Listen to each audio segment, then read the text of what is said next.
દિનુભાઈ સોલંકી અમને ધમકી આપે છે. પછી રાત્રે 11 સાડા 11ની વચ્ચે પોલીસ આવી. કોઈ પૂછપરછ વિના અમારા મોબાઈલ લઈ લીધા અને અમને લોકોને કીધું કે તમે લોકો પોલીસ સ્ટેશન ચાલો અમારી સાથે. પોલીસવાળાને પૂછ્યું કે બેન તમારું નામ દો, તમારી અટક દો, તો એને પણ ન આપ્યું. એના સાદા ડ્રેસમાં સ્ટીકર હતા, એ લઈને એને એના ખીજામાં નાખી દીધા.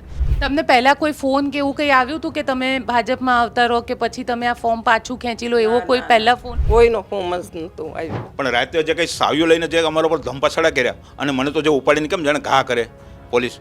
મેં કહ્યું ભાઈ તમે મને લઈ જવાના છે, ગોંડા છે, તમે છે કોણ? માણસો હારુબરું નહીં થાય ત્યાં લગા મેં અહીંથી નીકળશો નહીં. તમે લઈ જવાના છે કે મારી નાખવાના છે? કોણ તમને મોકલે છે? ભાજપ સરકારે મોકલે?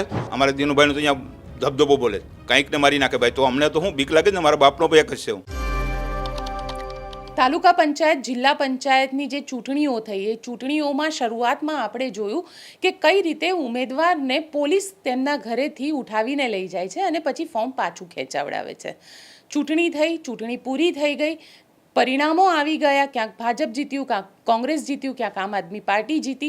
પણ આ બધાની વચ્ચે હવે સવાલ એ ઊભો થઈ રહ્યો છે કે જે લોકો હારી ગયા છે, કારણ કે આ લોકશાહી છે, લોકશાહીમાં જનમત જે છે એ જ આખરી નિર્ણય હોય છે અને આ આખરી નિર્ણય ઉપર હવે સવાલ ઊભા થઈ રહ્યા છે. વાત કરી રહી છું કોડીનારની. કોડીનાર તાલુકા પંચાયતમાં કોંગ્રેસના જે ઉમેદવારો છે તેમની જીત થઈ અને ત્યાં આગળ કોંગ્રેસ જે છે એ અત્યારે તાલુકા પંચાયત બનાવે એ સ્થિતિમાં છે. પરંતુ છેલ્લા 2 દિવસથી સતત પોલીસ કોંગ્રેસ જે કોડીનારના તાલુકા પંચાયતના સદસ્ય છે તેમની સાથે શું વર્તન કરી રહી છે, આજે તે જ વિષય ઉપર વાત કરવાની છે. કારણ કે આપણી સાથે કોડીનાર તાલુકા પંચાયતના જીતેલા સદસ્ય અહીંયા આગળ છે, અમદાવાદની અંદર આવેલા છે. તેમની સાથે આપણે ચર્ચા કરીશું. કારણ કે અહીંયા તમને બતાડી દઉં, મારી સાથે 9 આ તાલુકા પંચાયતના સદસ્ય જે છે તેઓ અહીંયા આવેલા છે અમદાવાદમાં. આજે તેઓ હાઈકોર્ટ તરફ આગળ પ્રયાણ કરી રહ્યા છે, કારણ કે તેમને ક્યાંક ને ક્યાંક પોતાના જીવનું જોખમ પણ લાગી રહ્યું છે. તેમની સાથે જ સીધા ચર્ચા કરીએ. બેન, એ કહો કે તમે આજે અમદાવાદ આવ્યા છો, હવે આગળ તમે લોકો શેના માટે આવ્યા અને હવે શું કરવાના છો? અમે લોકો અહીંયા અમદાવાદ અમારી સુરક્ષા માટે યાજ્ઞિક સાહેબના ત્યાં આવ્યા છે કે અમને લોકોને ત્યાંથી ધમકી આપે છે. કોણ આ ધમકી આપે છે? દિનુભાઈ સોલંકી અમને ધમકી આપે છે. અમે લોકો દ્વારકા દર્શન કરવા ગયા હતા, ત્યાં 2 દિવસ રોકાણા બધામાં દર્શન કરવા માટે. પછી રાત્રે 11 સાડા 11ની વચ્ચે પોલીસ આવી. અમે લોકો બધા સૂઈ ગયા હતા અને નીચેથી એ લોકોએ રિસેપ્શનમાંથી ચાવી લઈ અને અમારા લોક ખોલી અને અંદર ઘૂસી ગયા પોલીસ. એમાં 2-3 લેડીઝ પોલીસ હતી. એક લેડીઝ પોલીસ તો સાદા ડ્રેસમાં હતી, 2 લેડીઝ પોલીસ, અને એક લેડીઝ પોલીસ એ ડ્રેસમાં હતી એના. અને એ લોકોએ આવીને તરત જ કોઈ પૂછપરછ વિના અમારા મોબાઈલ લઈ લીધા અને અમને લોકોને કીધું કે તમે લોકો પોલીસ સ્ટેશન ચાલો અમારી સાથે. તો અમે એ લોકોને ફરિયાદ કરી કે શું કામ અમે પોલીસ સ્ટેશન આવીએ, અમારો કંઈ ગુનો હોય તો અમે પોલીસ સ્ટેશન આવી શકીએ ને. અમે લોકો કોંગ્રેસના ઉમેદવારો છે, અમે ચૂંટણી જીત્યા છે અને અમે અહીંયા દ્વારકાના દર્શન કરવા અને ધજા ચડાવવા આવ્યા છે. તો અમારો કોઈ ગુનો તો અમે તમારી સાથે પોલીસ સ્ટેશન આવીએ. છતાં પણ એ લોકોએ અમારી કોઈ વાત ન સાંભળી અને અમારા જેટલા ઉમેદવારો છે બધાને પોલીસ સ્ટેશન લઈ ગયા. અને ત્યાંથી પછી અમે આ યાજ્ઞિક સાહેબની ઓફિસે આવ્યા હાઈકોર્ટમાં અને અમારી સુરક્ષા માટે એ લોકોને અમે અપીલ કરી ને હજુ પણ અમે ઘરે જવા માટે સુરક્ષિત નથી. બીજા બેન છે, એમની સાથે વાત કરીએ. બેન, ડર લાગે છે આજે પણ કોડીનારમાં જતા? કારણ કે ત્યાં કોડીનારમાં તમે વર્ષોથી રહો છો, પણ જે રીતે ચૂંટણી પછી માહોલ થયો અને પોલીસ ત્યાં આવી, જે રીતે આ બેન કહી રહ્યા છે, તમારી સાથે શું થયું? અમારી સાથે અમે દ્વારકા દર્શન માટે આવ્યા હતા. ધ્રજાનું આયોજન હતું, તો ધ્રજામાં અમારે વાર લાગે એમ હતી. તે અમે 2 દિવસ રોકાણા મીઠાપુર દ્વારકા ગેસ્ટ હાઉસમાં. તો રાતના 11 થી 11:30ની વચ્ચે પોલીસ આવી ગઈ. 100 થી 150 પોલીસ, લેડીઝ 2 હતી સાદા ડ્રેસમાં, એક યુનિફોર્મમાં હતી. તો આવી ધમકાવીને અમને એમ કીધું કે મોબાઈલ આપો. તો પહેલાં અમે મોબાઈલ આપી દીધા. અમે ડરી ગયા કે કેમ અચાનક આવું બન્યું. પછી મેં પૂછ્યું કે બેન કેમ તમે આવ્યા? તો કે તમે ક્યાંથી આવ્યા, તમારું નામ શું છે? લીસ હાથમાં હતું નામનું, તો નામ બોલતા હતા. પછી હું કંઈ બોલી નહીં પહેલાં. પછી મેં કીધું અમારો મોબાઈલ આપી દઉં, તમને કોણે મોકલ્યા છે એ પહેલાં અમને જવાબ આપો. પછી એને અમારું બયાનક લીધું. તો કે પોલીસ સ્ટેશને આવો. પછી અમે એમ કીધું કે અમે ના નહીં આવીએ, તમારે જે કરવું હોય એ અહીં કરી લો. પછી એને અમારું બયાનક લીધું. એમાં અમે લખાણ કર્યું ને અમારી સહી લીધી. શું લખાણ કર્યું તમે? લખાણો મેં દ્વારકા આવ્યા, ધ્રજાનું આયોજન હતું તો અમારે વાર લાગે એમ હતી તો અમે રોકાણા બેન, પીએસઆઈ હતી એ બેન. પછી અમે એનું નામ પૂછ્યું કે બેન તમે કોણ છે, કેવી રીતે અહીંયા અમારી ના આવ્યા, તો અહીંયા જવાબ ન આપ્યો, ઊંધું નાખી ને લખાણ કર્યું. પછી હું એની પીછે ગઈ કે બેન તું ઊભી રહે, તું ક્યાંથી આવે, તારું એડ્રેસ મને આપ.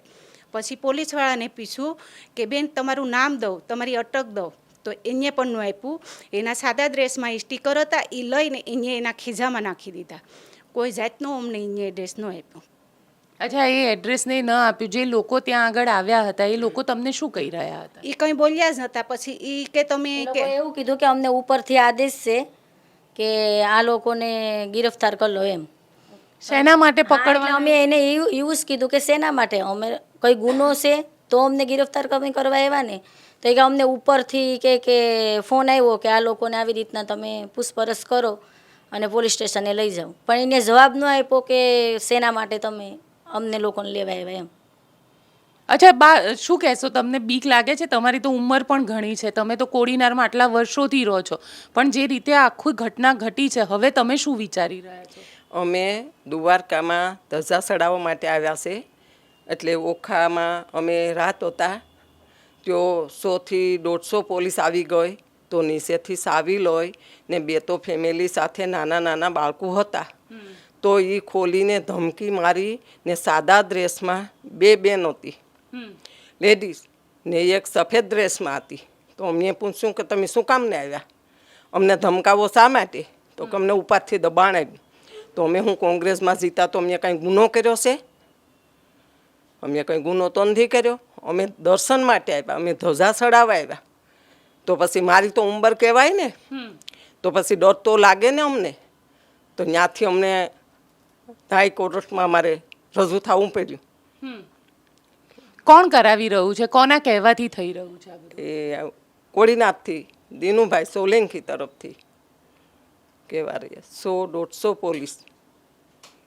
તમને પહેલા કોઈ ફોન કે એવું કંઈ આવ્યું હતું કે તમે ભાજપમાં આવતા રહો કે પછી તમે આ ફોર્મ પાછું ખેંચી લો, એવો કોઈ પહેલા ફોન આવ્યો હતો? નહીં નહીં નહીં, કોઈનો ફોન જ નહોતો આવ્યો. જીત્યા પછી તમને કોઈ ડરાવવાનો ધમકાવવાનો પ્રયત્ન કર્યો? કોઈનો નહીં, કોઈનો ધમ. અમે રાજી ખુશીથી આવ્યા દર્શન કરવા માટે.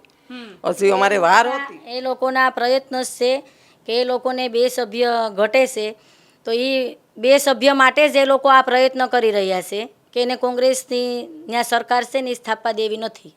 એટલા માટે એ લોકો દીનુભાઈ આ પ્રયત્ન કરે છે. એટલે બા, તમારું શું માનવું છે? કારણ કે આ જે પ્રયત્ન કરવામાં આવી રહ્યો છે, આ બેન કહી રહ્યા છે કે કોંગ્રેસની ત્યાં આગળ બોડી બનાવી છે તાલુકા પંચાયતમાં, એટલે જ આ થઈ રહ્યું છે. હા, એટલે જ થઈ રહ્યું છે.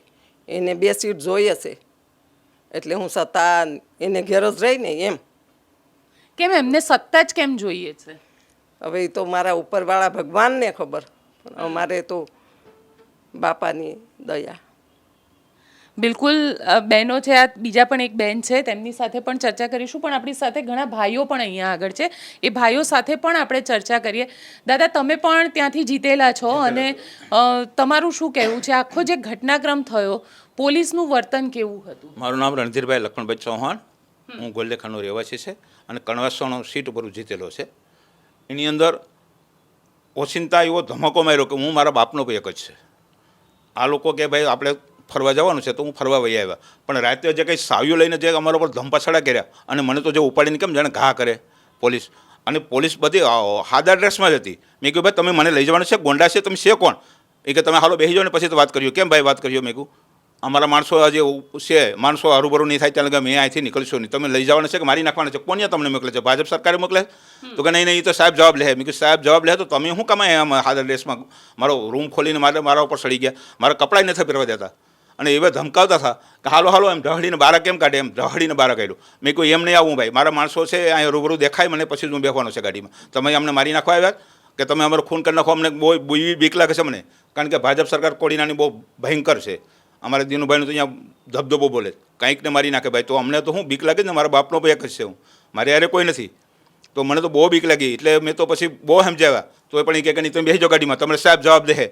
સાહેબે અમને અડધી કલાક સુધી બેહાડે અહીંયા સેટ 3:30 વાગે છોડ્યા ત્યાં લગી અમને પૂછ્યું તમારા પર કોનું દબાણ છે, અમારા પર કોઈનું દબાણ નથી. અમારી પાર્ટીમાં અમારા પર કોનું દબાણ હોય? અમે તો દર્શન કરવા આવ્યા, એટલાથી કેમ રોકાણા? અમે કીધું દર્શન કરવામાં તો 5 દિવસ રોકાવું પડે, અમે ફરતા એક દી ફરીએ, તડકો લાગે તો અમે બપોરના જઈએ, 2 દિવસ રોકાણે 3 દિવસ અમારે ધજા ચડાવવાની બાકી છે.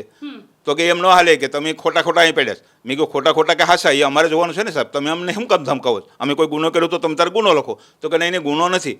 પછી તો અમને પાછું લખાણ લીધું. એ લોકોએ શું લખાણ લીધું તમે? લખાણમાં તો સાદું જ લીધું અહીંયા કે આ લોકો કંઈ ઓલામાં નથી અને કોઈ ઓલું નથી, આના ઉપર કોઈ દબાણ નથી. એને અમે સહીઓ લીધું. પછી અમે છૂટા થયા.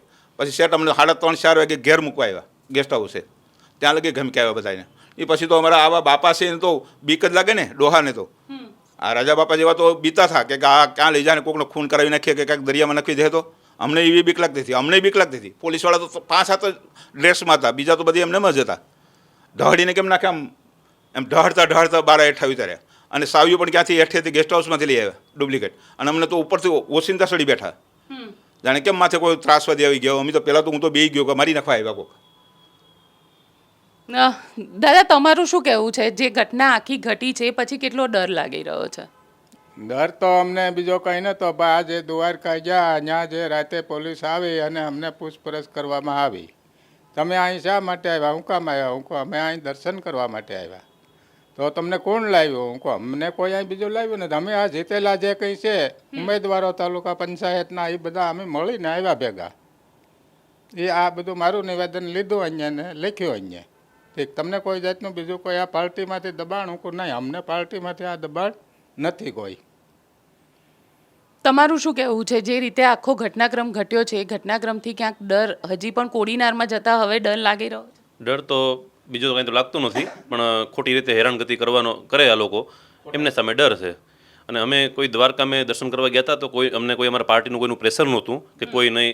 એ લોકોએ પોલીસ દ્વારા પૂછવામાં અમને આવ્યું કે તમને ત્યાંથી પિન્ટુભાઈ બારડ લઈ આવ્યા છે? ના, અમે બધા જીતેલા 12 ઉમેદવારો છે, અમે સાથે દર્શન કરવા આવ્યા છે અને કોઈ અમને લાવ્યું નથી. અમે અમારે સ્વૈચ્છિક દર્શન કરવા આવ્યા છે અને અમે 2 દિવસથી રોકાણા છે. બીજો કોઈ તો ડર નથી. પણ આ લોકો ટૂંકમાં આવી રીતના ઘરે ને બધામાં પ્રેશર કરે છે ભારતીય જનતા પાર્ટીવાળા, અને અમારો પરિવાર સુરક્ષિત રહે એમના માટે અપીલ કરીએ છીએ અમે.